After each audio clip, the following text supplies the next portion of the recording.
Man, like our story is similar, right? Like I don't want to say word for word or exactly the same, but man, there's a lot of similarities in it. Yeah. Upbringing probably a little different. He grew up. I had an older brother, one of two, right? Just me and my brother. We grew up. We're about 6 years different. So I was the little brother. I got away with a whole lot more, yeah. So we grew up. I grew up in a trailer park till probably about 11 years old. So growing up in that, I didn't really care as much, right? Because I think my mom did a really good job of instilling in us, some good values, right, in terms of that. But I knew we didn't have a lot, right? Like a lot of times I remember for Christmas we would get socks and underwear and jeans for Christmas, right? Like stuff we needed. We had holes in our socks, we'd get socks, but it would be a Christmas present. And at first when you're a kid, you're excited, you don't care, until you like start going to school and realize your friends are getting, at that time Sega Genesis and video games and new shoes and all kinds of stuff, and you're like, oh, like that's not normal, right? And so like I think that just starts growing in you that things are different for you. We didn't grow up in church like you guys, right? So I grew up with the knowledge of Jesus. So I don't want to say like I grew up with no background. We were bookend Christians, right? Okay. I guess you could say we weren't even Christians, but we were bookend religious family. We went for Christmas on Christmas Day or Christmas Eve, and then we went for Easter. So I always say like I know how Jesus was born and I know how he died, right? Like that's how I grew up with that. That's it. I didn't know his ministry. I didn't know anything. I didn't know anything out of the Bible other than like your big stories, Noah's Ark and Jonah and the whale, and I knew those when we'd go, and especially when I was little on Christmas and stuff, I'd go into the kids' church, right, and learn that stuff. So we'd go to church every now and then. So I don't want to say there was never that background, but we didn't talk about it. We didn't read the Bible unless again it was Christmas or Easter. There wasn't any deep theology conversations or just really knowing who Jesus was, what he did, why he died, right? Like no clue at that point. I had no idea about salvation. Why Jesus, came, lived, and died, the resurrection, really knew nothing about it other than just what happened, right? The historical facts, I guess you could say. So that was a lot of my childhood. Friends really didn't talk about it, obviously, in school. It really wasn't the thing you're talking about with your guy friends. You're out playing tag and Ford and sports and all kinds of stuff. And my parents they weren't bad examples or bad people. I always say to my dad, like my mom was a really great mom. My dad, I would just say he's not a bad guy.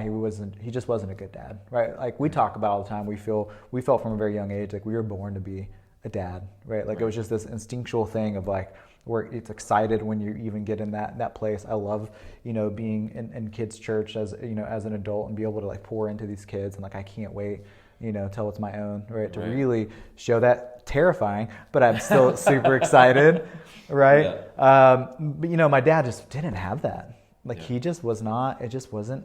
I don't want to say it's in people's DNA. It's just like he never. And a part of it was his upbringing. Like I know a lot of his story, and part of it was that. Part of it was that day and age he grew up in, right? Like growing up in the 60s and 70s, and that's where a lot of even earlier and earlier it kept passing down. That's where a lot of the man up, rub a dirt, don't cry came from. So it was just instilled in them, and very selfish, right, in his own way. And he worked hard, right? So he showed me work ethic, and he showed me some, the good things I got out of it. Being a dad, it's one of those things like the opposite. I learned the opposite of what I want to be as a dad, which again, I'm thankful that God's blessed me with that ability to see that, right? Because some people will just replicate that.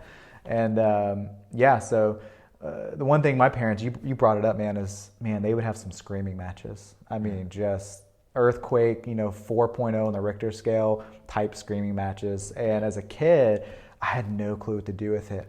I got lucky in a sense that, unlike you, I was on the younger end of it. Yeah. And my brother was you, right? In the sense of he took most of it, right? He took a lot of the brunt, and he was the one that would shelter me, pull me over. We try to like get lost in video games, get lost in TV, go outside and play.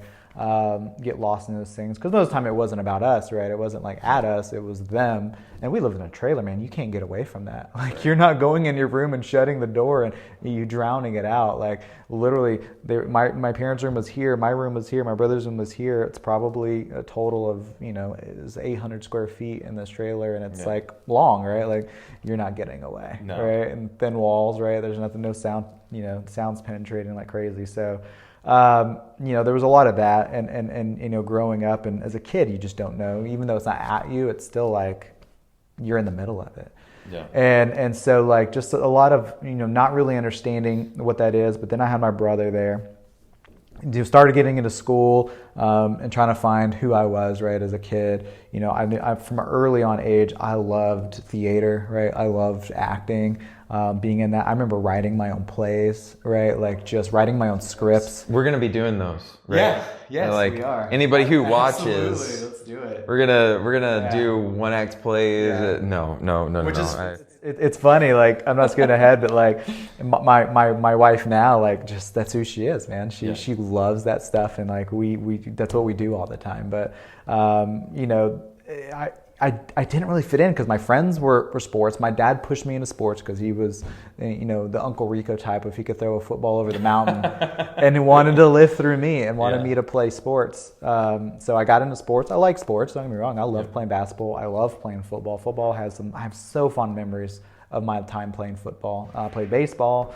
Not really soccer as much. Yeah. I played one season when I was like 6, We're in America. I wasn't a fan. Yeah, man. So growing up, going through, what we had was intermediate school, 4th, 5th, 6th grade. Started, obviously having an attraction to girls in a sense, but more crushes, right? Like, watching, thinking back to watching Boy Meets World and having a crush on Topanga. It was like I had a crush on Topanga, right? Like, me too, man. Me and you Saved by the Bell, I had a crush on Kelly Kapowski. It's like, what kid probably in that range didn't, right? Like, you have crushes on them. So it was that crush, didn't really turn sexual at that time. And then I remember in 6th grade, man, I was in the bathroom, and my friend Cody, and I don't remember how it said it, but I remember in the bathroom, he's like, "Oh man, I have to show you this." And I was like, "Yeah, what?" And he like pulls out of his pocket, and it's a folded up, like, you tell it was magazine, it was that shiny paper, and he unfolds it, and it's a centerfold picture of just fully nude woman, right? Like, so the centerfold of Playboy, and it was the first time I'd been introduced to anything sexual, right? Wow. And you want to talk about brain overload, right? Especially as a kid, I was probably 10 or 11, right? Like, and just not knowing what to do with it. And I don't think that completely just like changed who I was at that point, but it definitely was in my head. It was definitely planted this seed of now I started looking at girls a little differently, right? Now it's like I wanted to kiss them, and I really started having these, and I was also at that age of puberty, right? Starting right at the forefront of it. And I remember, man, my dad did like cable, like he like phone cable. So he would be the guys that would dig and lay cable and stuff like that. And he had a friend who did TV cable and stuff like that. So he had him come and gave us free cable on his own. My mom wasn't a huge fan of that, right? Because my mom and dad were my mom was very moralistic. She was the legalistic, moralistic person, not Bible, but like that way it was like, you shouldn't do these things because they're just not right. And I'm glad I had that, right? Because at least I had that piece of like, yeah, that's not right, right? Like, I knew as a kid, if I wanted to go watch, as a teenager, if I wanted to go watch a rated R movie, I'd go ask my dad. Right. I remember going to watch Terminator, right? Like, and we lived across the street from the movie theater, and I watched Terminator, and I came back, and my mom's like, "Where were you?" And I'm like, "I went and watched Terminator," and she's like, "What? Isn't that rated R?" I was like, "Yeah, Dad said I could go." Oh man, you want to talk about yelling match? That set it off. But anyway, so I got introduced to porn, right? Like like you said earlier, like it is, right? Yeah. It's pornography, and it's the seed. Next year, 7th grade, parents get divorced halfway through 7th grade. We move, or we had just moved into a house, right? So like, at this point, like, we're rich, right? Yeah. That's how I feel. Yeah, trailer park to the house, and just where we were, our neighborhood was amazing. My friends lived there. It was amazing. But that when we had that cable, I was up late at night watching TV, flipping through the cable channels, and I come across Cinemax, late night Cinemax after 11 o'clock, or growing up it was called Skinemax, right? And I didn't realize why until until then. And, first time I've ever seen softcore pornography, right? Yeah. Like, we'll just call it pornography. Yeah. But, yeah. So I don't want to put them in these buckets because it all fits in that same bucket. And man, it was just mind blowing, right? Yeah. That was the first time I'd seen a video in that sense. And everything, I was 12 years old at that time, and I'm like, just changed, right? Now I'd go to sleep or go in my room, I'd wait till everyone went to sleep, I'd come in and I would turn the sound off and watch it, right? And just started watching it and just absorbing it, man. I had never been talked to about sex at this point in my life. My parents had never had that talk with me. I didn't really know what that looked like. And that forever, well, I won't say forever, that at that point started the trajectory of how I thought about women, how I viewed women. They now became sexual objects in a sense, right? Like, and I don't want to say like there was no care, right? Like I loved women, I loved especially my friends, right? Like, but like I totally for whatever I wanted, that was now the trajectory that it would lead to me, later on. So, totally wrong mindset. And then on top of that, going through high school, middle school, high school, like I never really fit anywhere, right? Because I was kind of this theater nerd internally, and I did that in middle school and early high school. But then like I was also a jock. I loved sports, right? Especially I didn't get to play football until I was like middle school. My mom wouldn't let me play Pee Wee football because I'd get hurt, right? And she was right. Yeah. 3 days into the first time I played football, I broke my wrist. Oh wow. Yeah. Yeah, so mom was right. Of course, mother's intuition. I go home, mom's like, see? This is why we didn't let him play football, right? But I got to keep playing, and thankfully, because again, they were great years. I had some really good coaches, I had some really bad coaches too. But I had some really good coaches that really pushed me and just taught me a lot. But yeah, man, I never really fit. I was smart, right? So I was this person who could, I was in honors classes from middle school on. So I was intelligent. I loved theater. I loved being myself. I loved sports. I loved writing poetry, right? Like it's still something I do, now and then. And it was this thing of like, I never really fit because I was too jockey to be a nerd or a theater, right? I was too nerdy or theater to be a jock, right? Like, and I never really fit. I was kind of like still had all this baby weight. So like, never really, from my looks, I was just kind of this like, still looked really young, right, in high school, like kind of a little kid. And, I found some friends and we got along really well, but then same thing, I was lying. I was kind of using them in a lot of ways, right? Like at that time I would say that, but like obviously my actions spoke differently. Yeah, man, I had a girlfriend through most of high school, and it was probably like up until my marriage, the only relationship I was ever faithful in, right? But I also think it was because I was never tempted, right? And just being honest, like I think it was just because I was this weird, nerdy kid with a bunch of baby fat still on his face, and like, I wasn't the best jock, and I wasn't this. So it was like, so I think, honestly, if I'd been tempted, I don't know how that would have gone. So when you said that your friend introduced you to pornography by showing you that centerfold, and then that kind of started you down the path of like looking at porn and all of that. Were you ever the type of person to like kind of do the same thing as your friend, to like bring other people into it and show? No, man. And talk about secrecy. 100% secrecy. It was. So we're a lot alike in that area as well. Yeah, and it was one of the things. Again, I didn't grow up, and I was never told, and never grew up in church and say like this was wrong or this was bad. I mean, I kind of knew it was bad because honestly, I remember we growing up, even I'd watch movies with my mom, and then when I got a little older, like I was 10, 11 maybe, we'd watch. The one movie I remember, I don't know why I remember this movie, was Doc Hollywood with Michael J. Fox. And there's one scene, and the movie's like great for kids, but there's one scene where this girl walks out of the water and she's completely naked, and my mom would just like grab my eyes and cover them. So I had that morality sense of like, that's not right? But it was also started turning into this, like a lot of parents unfortunately do, not intentionally, but it's like turns into sex is bad. Sex is this dirty, evil, bad thing. Just in general, we don't really have that conversation of like why God made it, why God made our bodies, and where is that really meant to be? And really, it's an amazing thing. It's just, so I hid it. I don't want anybody to know, right? Like this thing, because it's dirty, it's wrong. I shouldn't be doing this. That was my only thing to go from. Right. Yeah. So right off the bat, you were like, man, I see this, I like it. but I need to keep it to myself because this is not. Yeah, I mean, I was getting up at night Yeah. with the volume down, Yeah. and like I had backup plans, man. I was smart. I was a smart kid. Like I knew, like if my mom were to walk in here, I knew how to flip the channel. I knew how to explain what I was doing. I knew how to I was extremely conniving. I was very cunning, right? The Bible uses cunning a lot, and I'm like, yeah, man, I was cunning. Yeah. Like I was not only was I manipulative, I was smart, right? Yeah. Like, and which would lead into other things, and you want to talk about like, you get caught, my mind would go to like, how do I not get caught? Yeah. Not how do I not do this? How do I do this better? Yeah. Right? Like how do I get, be better at this? So going to college, all the baby fat fell off. I was in the best shape from playing football and track and everything that year of my life. My whole looks changed. Me and my girlfriend broke up. I broke up with her actually because I'm going to college and I just want to go do my own thing and not, wasn't this fairy tale high school love. And she was an amazing person, right? It was nothing about her. It was all my selfish desires that I wanted, right? So I went there. I became just the typical frat boy. Man, I moved in with one of my friends I'd known since 2 years old. He was actually the quarterback of the high school of football for 2 years, or for our entire high school, and I was the center. So that's how close we were, man. He put his hands on my butt.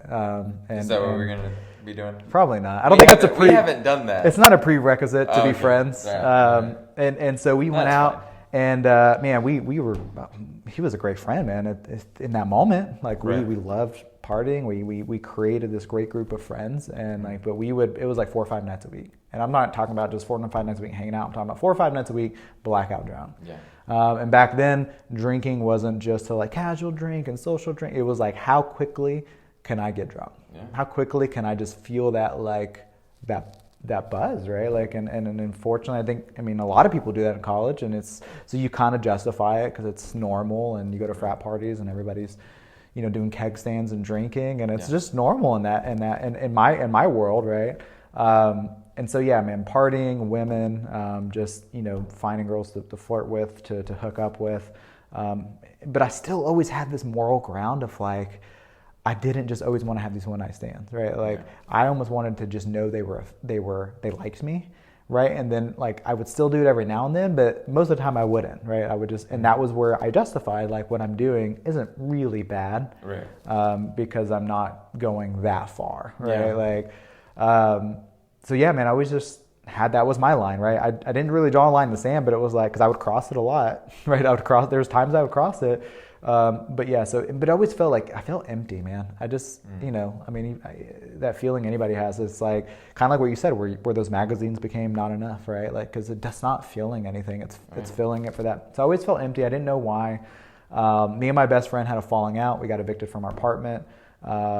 Just bad blood, because it was a lot of like, I was this like, again, where I justified my other side is like, I worked hard. I put myself in my career. I'm the one that like, they did wait a table. So they always give me cash. I'd pay all the bills. I was this responsible. My mom taught me how to balance a checkbook, how to do all those things. So I was that guy. So there was just a lot of bad blood because of things that went wrong. I felt at that time I did everything to keep that from happening. At that time moved in with my girlfriend. First time living with a girl, man. And it was, at that time, loved her. She was great. I met her, going out and partying. Not the best place to meet a girl. Church is the best place to meet a girl. That's where we both met our amazing women, right? They're grounded and fantastic. Yeah, going out, working together, two places we would not suggest. God, I'm not going to say it's because of those reasons alone, because it was mostly me. Yeah, man. So I lived with her quickly, just cheated on her, right? It was the first girlfriend I had in college age or outside of high school. Cheated on her almost, I won't say immediately, but a lot, right? Like pornography, other girls, texting. And a lot of it was just, mine is attention. I was addicted to attention. I love girls paying attention to me. So I didn't need the physical connection in a sense. And I think it was, again, because growing up, I thought sex was bad, right? So I think there was this connection. I love the attention, but this isn't great, right? And I don't know why. I just know that's kind of what I was taught. And so even though it was still there, it was there and it was limited. It was more the attention, man. I loved it, right? Give me the attention. I would text you. I would get flirtatious. I would even get sexual, right? In those conversations. But I wouldn't always just take it somewhere else, right? So we broke up. we stayed in the same apartment though, right? So we had 2 bedroom. I don't know why we had a 2 bedroom. I really don't remember why. I don't know if someone was going to live with us or something at some point. We had a 2 bedroom, thankfully, because it worked out when we split up, because I didn't know what to do at that point. I didn't want to, we actually were civil in terms of we don't want to stick each other with a 2 bedroom apartment. We were both young, could not afford to pay the cost to get out of our lease. So we're like, we just got to deal with it. During that time, I didn't know what I wanted to do, man. I had no clue. I was so lost. I started, me and my brother had gotten really close in high school. When I was growing up, not so much. 6 years apart isn't the best age to grow up with. Wow. Like he's, when I'm 5, he's 11, right? Yeah. When I'm 10, he's 16. We're just in very different worlds. Yeah, that's I was the younger brother who would annoy him. So, but as we got older, we got very close, right? We got extremely close, right? Because the age just doesn't matter as much anymore. Now you're just dealing with a lot of the same stuff. And so I would go over to his house a lot. And I started going to church with him and his wife. Went to this church in Mansfield, Texas. And it was a small little kind of startup church. And they probably had a couple hundred people that were there. And started growing. And, I was just kind of learning, right? Like, what is God about? What is, because a few times I went to church in high school, I just didn't understand. No one was there to like lead me and guide me. So when people would, they would do altar calls or ask for people to say, I just didn't know what that meant. And I was like, have these people just been going here 6 months? And they're like, well, I guess I should go, right? Like I've been here long enough. Like I can't just be coming for free. And eventually I got to do something, right? Or was it truly something they felt like? When did they know, right? Like no one ever told me like, when did you know that you felt this? I never knew. And one night I was at a Bible study with my sister-in-law and like one of our friends from church, or one of her friends, I think mainly from church. And that question was in our Bible study. And it was like, how do you, I think we were actually going through Romans. It was like, the question was just like, how do you know when you're saved? That was just a question for the group. And they looked at me and I'm like, I don't know. Like, I have no idea. What does that mean? Wow. And so they explained what it meant. And they were like, to be saved is you like really, you go to Jesus and like you're at his feet and you just accept him, right? Like you accept him in your heart, you confess with your mouth. And I'm like, I have no idea. I have to think on that because I don't know what that means. And I just really gotta, now I understand a little more. I went home that night to me and my ex-girlfriend's apartment. I was sleeping on a cot. That was my room, right? I let her have the bed. I was a nice guy, at least, right? Justified it. I was the nice guy, right? You can have the bed because I'm the one that cheated on you. So I took the cot and I got on that cot, man, and I prayed what felt like 3 hours, but was probably 15 minutes and just bawling, man. I mean, just bawling. As soon as I started making that prayer, halfway through that prayer, I just felt so overwhelmed, so overcome, and just bawling. And it's really true. It's like it says in the Bible, right? Like when you know Jesus, it just makes sense. But when you're not a believer, it's just you don't get it. Right. And I get it, right? Like when you get there, you're like, well, I get it because it didn't make sense before, and then you feel it, and you're like, you truly do feel. You feel it, right? You feel that connection with him, and you feel now him really starting to make that change immediately. And so like, man, I got on my bed, and the craziest thing that ever happened to me, I think in that time was, I got on my bed, I laid down, and I was going to go to sleep, and I woke up and I felt like someone was behind me. And so I went to turn to see, I thought it was my ex-girlfriend had come in my room for whatever reason. Right. And I couldn't look behind me. Like I couldn't turn around.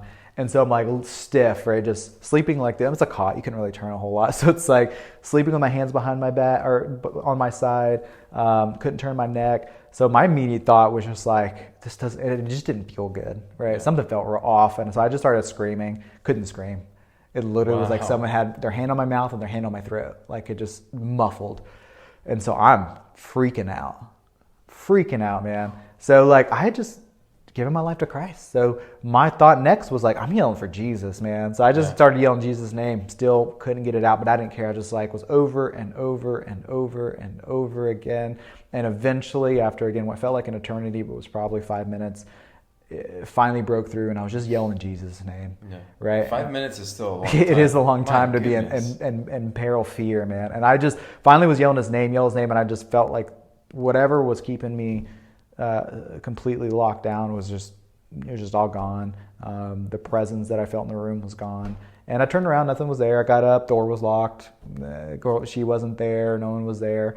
And I'm like, man, I'm so like, what is going on? Yeah. And then, as I go to church, I start just kind of really understanding what it looks like from the enemy, from Satan, from demonic forces, and just go like, dude, that was to me some type of force going like, yeah, you might have made that prayer, but I'm still here, buddy. Right? Like, wow. Not going anywhere. And in that moment, right? I'm so young in this and just a baby, and I'm like, I'm terrified. Yeah. Right? Terrified. So moved out of my girlfriend's house. I moved with my brother. So gracious to let me stay with him because I didn't know what I was going to do. Going to church, and man, I did a 180, right? Like I went all the way to the end. That I took every bit of porn, magazine, video, threw it in a trash bag, threw it away. Yeah. I stopped playing video games. I stopped watching TV. I stopped listening to secular music. Like I literally went to like 180. I'm gonna listen to Christian music. I was listening at work. I'd listen to Bible radio shows, like sermons at night. I mean, I remember coming home and being so excited after school and going home at like, I think it was like 8 p.m. and Tony Evans' show was on because I loved Tony Evans. Man, I still love him, right? Yeah. If you guys ever listened to Tony Evans, he's an amazing pastor out of Oak Cliff, Texas, and just spits truth, right? Like he is so anointed, and I love him. But yeah, just listening to these guys and listening to Rabbi Zacharias and Rick Warren, right? The Purpose Driven Life, right? I read through the book, started doing Bible studies with this guy. His name was Val. He's an older guy. He's probably about 10, 15 years older than me. At work, he bought me my first Bible, right, as an adult. And, and I got baptized at this church. Things were turning around. And then I realized, like, I got to kind of figure out, I got to live in the world a little bit, right? I can't just live in a bubble. Right. I can't live in a Christian bubble and only just hang out at church and only listen to this music and just live in this bubble. I got to really like learn how to be this new creation, right? Because we're born again. How do I become this? And I live out here with everything that's going on. Right. And man, that was very difficult. Because again, I really didn't have anyone, because my brother was going to church, but he wasn't like just on fire, right? Like this guy. So no one really, again, was there to like hold my hand, right? And let's be real, you're a baby. You need, like, sometimes we feel like, well, I'm an adult. I don't need anyone to hold my hand. It's probably really how I felt at the time. But man, we need it. We need it. And I remember, as I was going through that, I was in this dark place, man. I didn't know what I wanted to do. I was just started kind of getting depressed. I was trying to live in the world, going to school, hang out with friends, do all this stuff, and just I was confused, and just rightfully so. I think everyone is when they get to that, because you have this old life you're leaving behind, and you have this new life, and you're trying to figure out what that looks like. So I reached out to my pastor, and he didn't respond. So I reached out to him again, he didn't respond. And I reached out to him again, just very desperate, and he didn't respond. And at that point, that was my, like, I got burned by the church, right? Like, I was just like, I'm not going to church anymore. Like, what is this for? Like, the one guy I feel like that's supposed to be shepherding me and taking care of me and being there when I need him, right? Like, I felt so hurt. I left the church. I blamed the church. I don't think I necessarily blamed God, but I blamed the church, right? I blamed people, but I also didn't see God, right? I didn't go to him. I just started kind of living my life again, doing whatever I wanted to do. But there was still that something. It wasn't, God was in my heart at this point, and he wasn't going to let go. One example I remember, I went out with some old friends who I used to hang out with in college. And one of my old roommate, right? My best friend, and we tried to reconcile. We went out. It was 3 other guys and us. We went to this bar in the Stockyards, and walked in about midnight. Nothing good happens at that time of night. No.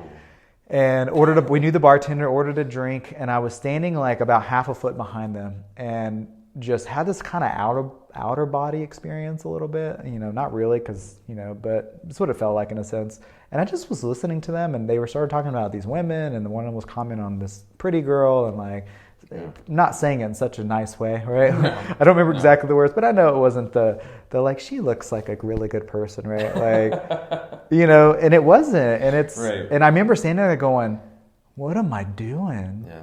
I don't know where I'm supposed to be. I don't know what I'm supposed to do, but it's not here. And so I took a step backwards. I turned around. I went to the bar, probably taking one drink of my drink. I put it down. Most people probably were like, I'm chugging this thing and getting out. I paid for this. I put it down. I'm like, nah. I said bye to the bartender, because, one of my friends, and I left. And I didn't even tell my friends I left. Wow. I just go, I have to get out of this. I can't even tell them, because I don't even want to go through them trying to talk me into staying. Yeah. And go. So I just got to go. And I think at that point, I messaged them. I texted them and just said, hey, I'm going to go home. And we really never had a friendship after that. And I don't think they felt like They might have felt spurned from it, but I don't think they cared at the end of the day, because they were there for one reason, to get drunk or I guess 2 reasons, get drunk and meet women, right? Right. And neither of those did I want to be a part of at that moment in my life, right? I met a girl probably about 6 months later when I was still living with my brother. We hit it off, man. Had a great relationship. Probably within 2-3 months. It was a very fast moving relationship. 2-3 months we moved in with each other. And probably about 6 months we started talking about getting married. Wow. And the whole time my whole life hadn't changed. Right? Like in terms of, I went back to, I was still flirting with girls. I was still communicating, sexually, having these conversations with them. She found out, rightfully, she freaked out. Immediately, broke up with me, threw some of my clothes on the lawn. She was a Latina girl and feisty. Ooh. And, so that was over. We had some conversation between, we talked about reconciliation, but I think we got to a place of peace, right, with each other. I had not forgave her. She forgave me. She forgave me. And we had we got to a place of where we'd see each other out, or we'd see each other places, and we felt good. And we still would talk a little bit, but nothing past that.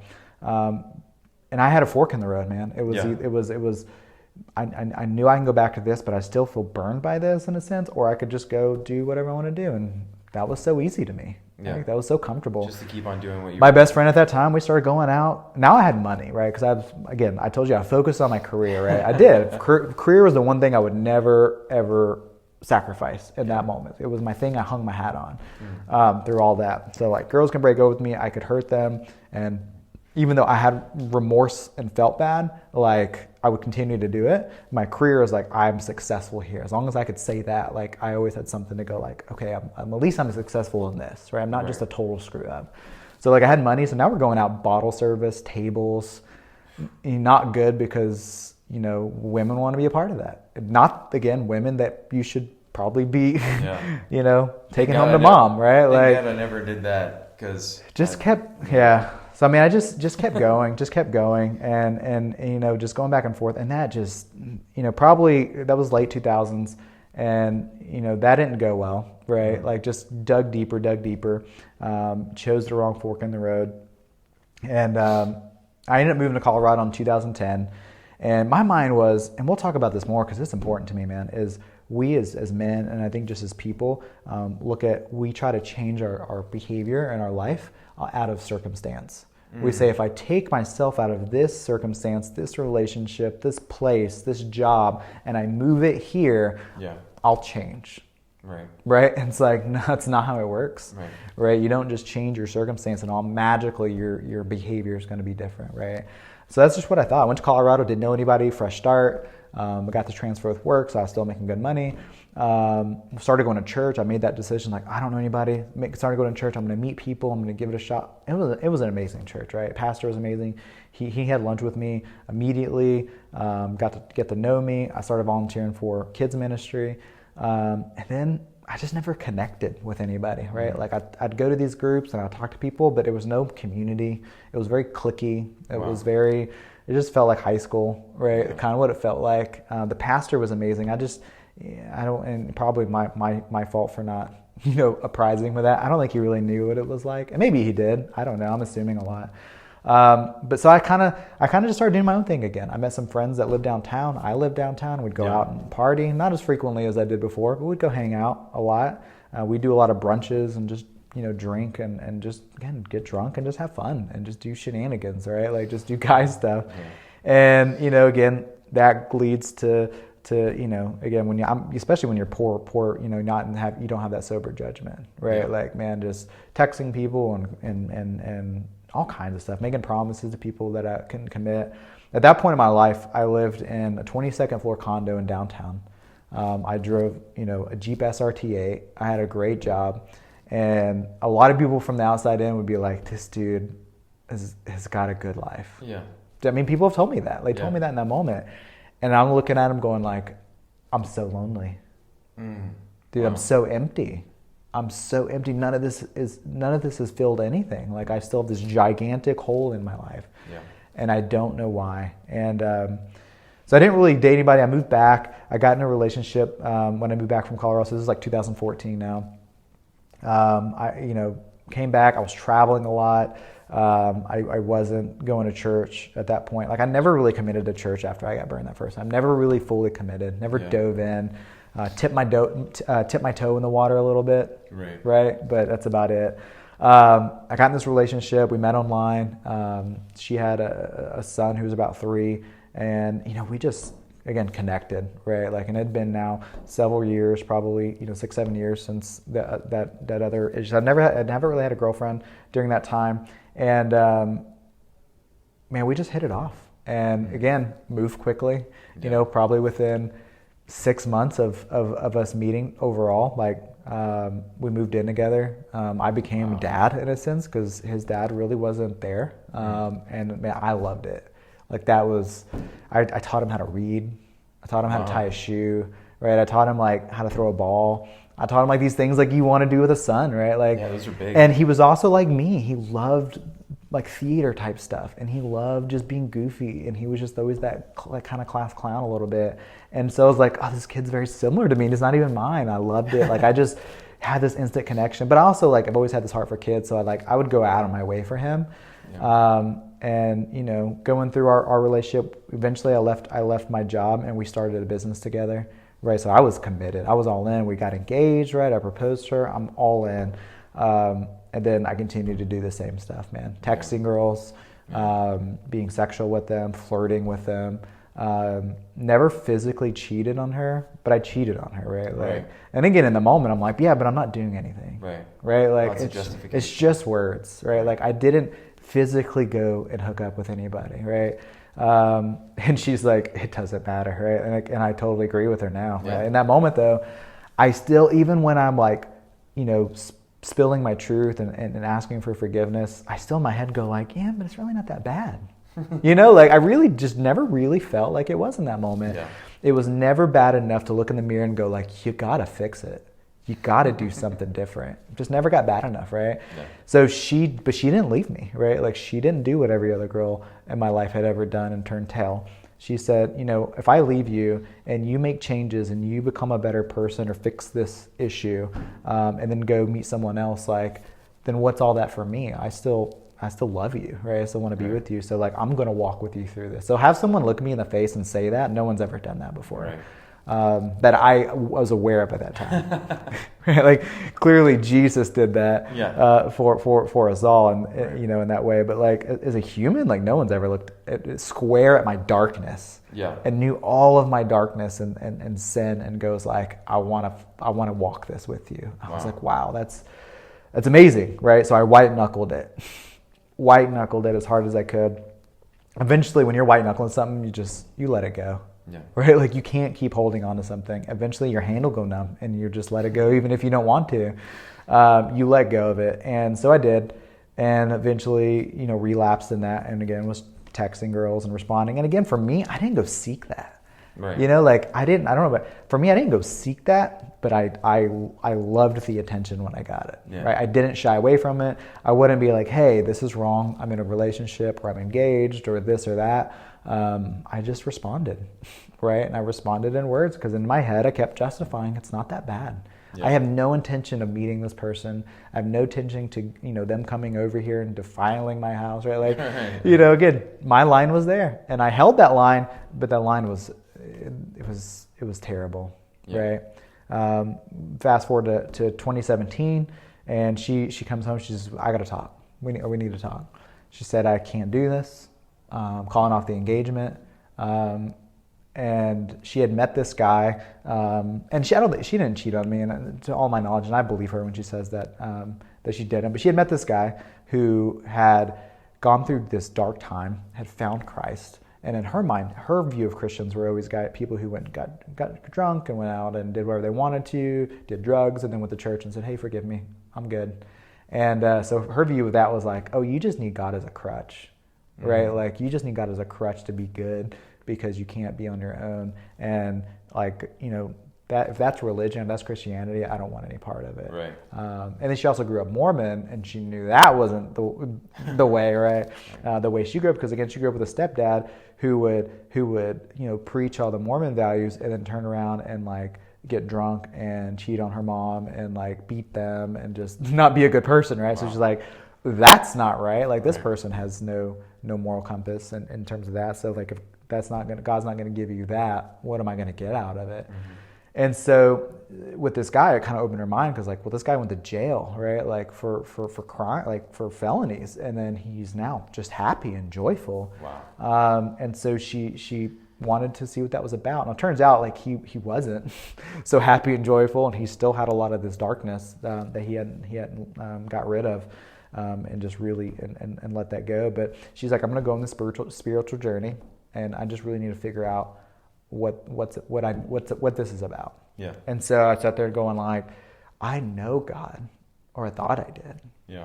And I'm like, and my fiance has to go on a spiritual journey to figure out who he is, because I did an awful job of teaching her or showing her who he was, not only by my actions, but my words, just by everything I was. And I took a good look in the mirror and I go, you're the problem.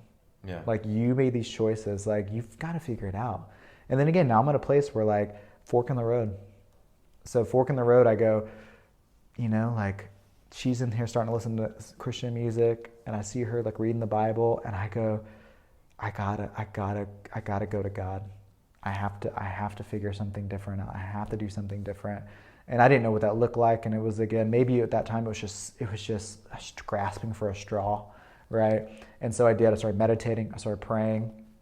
It led me to City Life.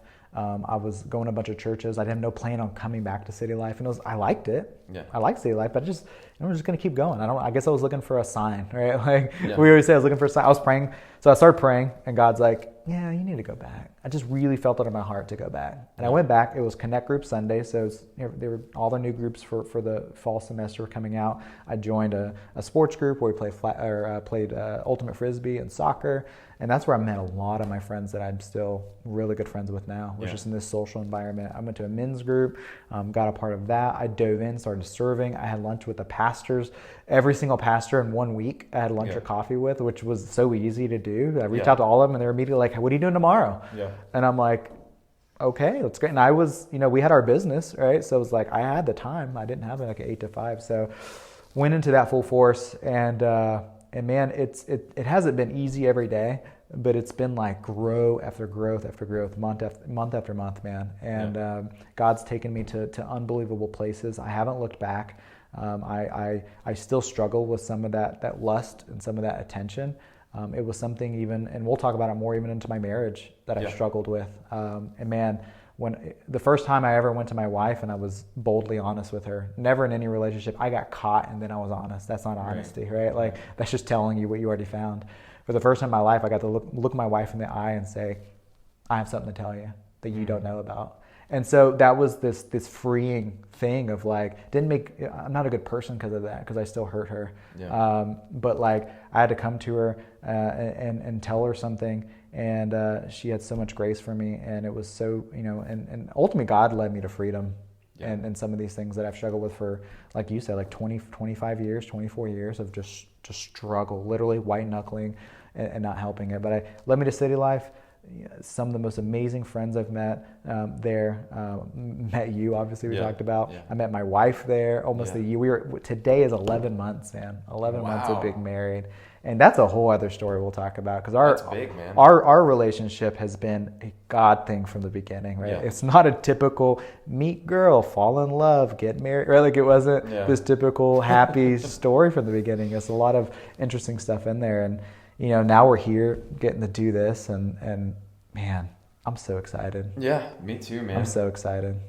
I mean, a huge part of this, and thank you, man, for sharing that. Yeah. I love hearing you talk about your story, just because it makes me feel like there's like that connection between the two of us. Like we are very similar in different ways. Right. But it also shows me that, hey, man, I got this best friend who compliments me in other ways, right? It is going to call me on my BS. I know that for sure. And I'm going to do the same thing, right? Yeah. And I'm super glad that like we are going into this place where we're wanting to really shed light on some of the lies that men have been hearing over years and years and generations of what it means to be a man, right? And I know we talked about that earlier, but you know, I grew up with a great dad, a great Christian dad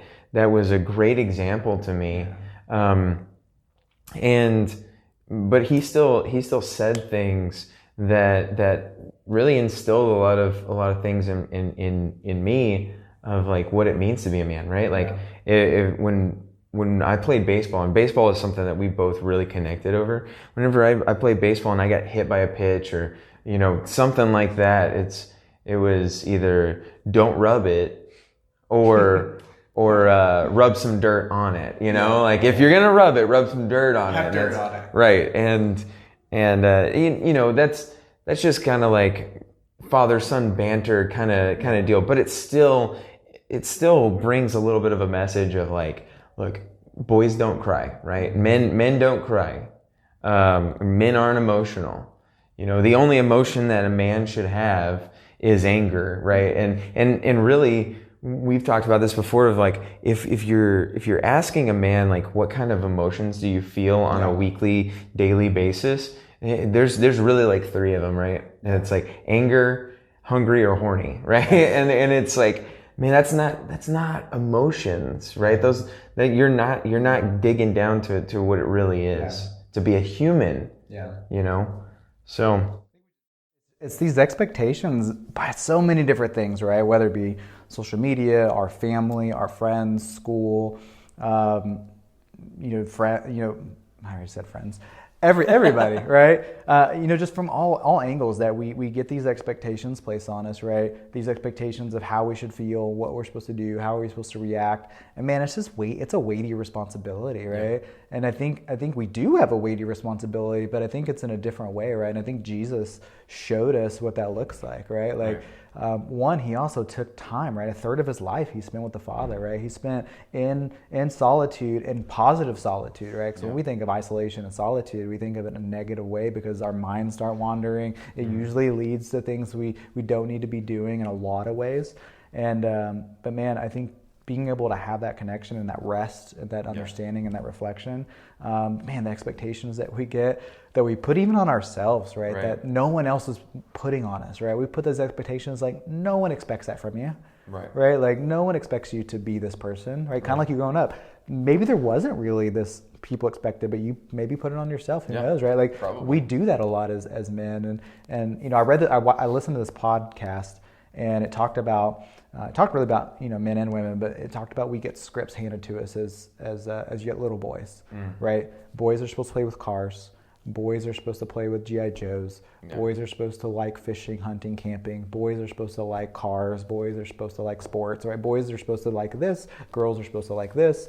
Yeah. Boys and girls. We talk about when we see like a 3-year-old boy and a girl, we're like, oh, look, their boyfriend and girlfriend. We start sexualizing and kind of putting them together. We have these scripts for people, and we do it unintentionally. I don't think anyone's like intentionally and villainally like trying to lead people down that path. It's just normal. We've just been around it our whole life, and we regurgitate those things. And so I think these expectations we have to start breaking off, and that's going to be a lot of what we talk about, right? Like, going through, and I'm excited to talk about it, right? Too, because we both still struggle with a lot of stuff, and we're not perfect, and clearly we're not perfect.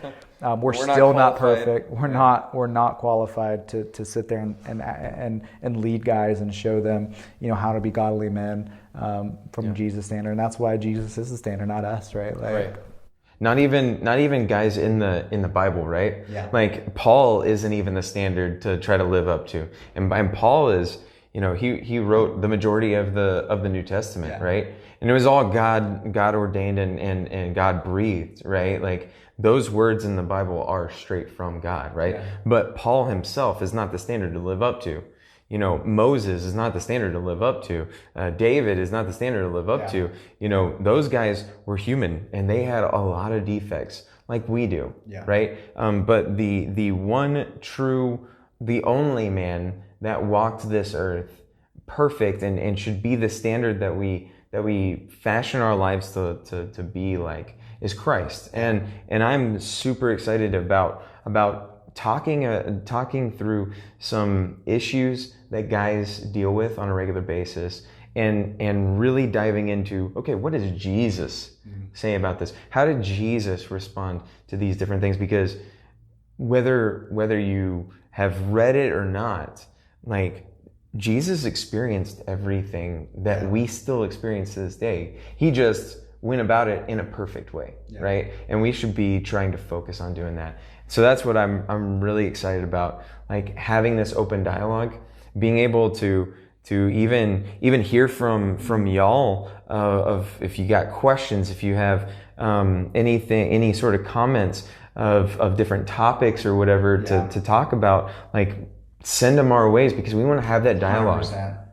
So like what we want to know, I think we know a lot of what guys struggle with, but there's things that I don't struggle with that there's guys out there that do, right? There's things that that they deal with, and man, the first and foremost we got to get over as men. It's like we got to get over that barrier of that uncomfortableness and that vulnerability of just saying like, man, I struggle with this. Because I promise you someone else does too. I promise you there's a lot of people that struggle with these things. We don't talk about it enough, right? I think in society, I think in the church a lot we don't talk about it, because then we think, well, now I'm in church and I'm like you said, we put on masks. We still do it, right? Like I think there's a lot of people in the church that put on masks, and we have to be able to talk about it, to go like, wow, I didn't realize you struggle with that too. I see you on prayer team and you still struggle with something. Like you still struggle with anger sometimes. Yeah, I get frustrated, right? Like, and it's just like, it's not meaning they're a terrible person. It's just meaning like, it's something that's there, whether it's like I give into it or not. It doesn't, like when we say struggle, we don't mean we constantly give into these things. It's just still there. It's still something, and we have to make that choice every day to say, am I going to follow that? Am I going to listen to that? Or am I going to go and bring that to God, right? And have that conversation. So yeah, whatever you guys, I mean, some of the things I know we'll talk about. Pride is uno numero, probably multiple times, right? We'll bring up pride, relationships, responsibility, busyness, emotional intent, loneliness. Man, it is an epidemic in men on how lonely they are. I've read so many things, so many articles and studies on, especially men as they get older, how lonely they are, right? And like you can see it in the numbers of suicides each year, and especially in men, they just continue to climb, and they're already extremely high. And it's just this scary thing that we have to have the vulnerability to say like, I'm lonely. We got to figure out a way to be able to talk to each other, because we all experience it. Right. So, man, I'm so excited. And that's what this is. It's just it's a avenue to be able to talk about. Yeah. So yeah, man, I'm so thankful that you're here. I'm thankful that we're going to be doing this, and I'm thankful to you guys watching, listening. Please, like we said, interact with us in whatever way possible, so that we can get some of those things out there and really shed light on the things that most men are keeping dark. Because once we shine light on it, then it doesn't have the power over us anymore. So good, man. Yeah. So good. I'm so excited. If you guys ever need prayer for anything, same thing. Comment, message us, email us for prayer. And not even kidding. This isn't like, hey, we'll pray for you, and then we just go about our business. Like seriously, it's something that's important to my heart. I know both of ours, and if you ever have that, definitely reach out to do that. But other than that, man, I hope you guys enjoyed. Yeah. Let us know anything you want to talk about, and again, if we mess anything up, grammatically, theologically, if there's something that you're like, hey, I don't know if that's right, man, call us on it. I have pretty thick skin. I think you do too. I definitely do. So, I mean, call us on it, because we're not perfect. We've said it. We're going to say it a million times. We're not, and we're okay. We want to take it. There's like, Pastor Tim brought up today about Apollos getting correction and being like, I think correction's huge. I think we need to be open to that. So we're not so prideful that we won't listen to certain things on that. So just so thankful for you guys, praying that you guys are well, this finds you well whenever you listen to this, watch this, and looking forward to next time. Yeah. Thanks, guys.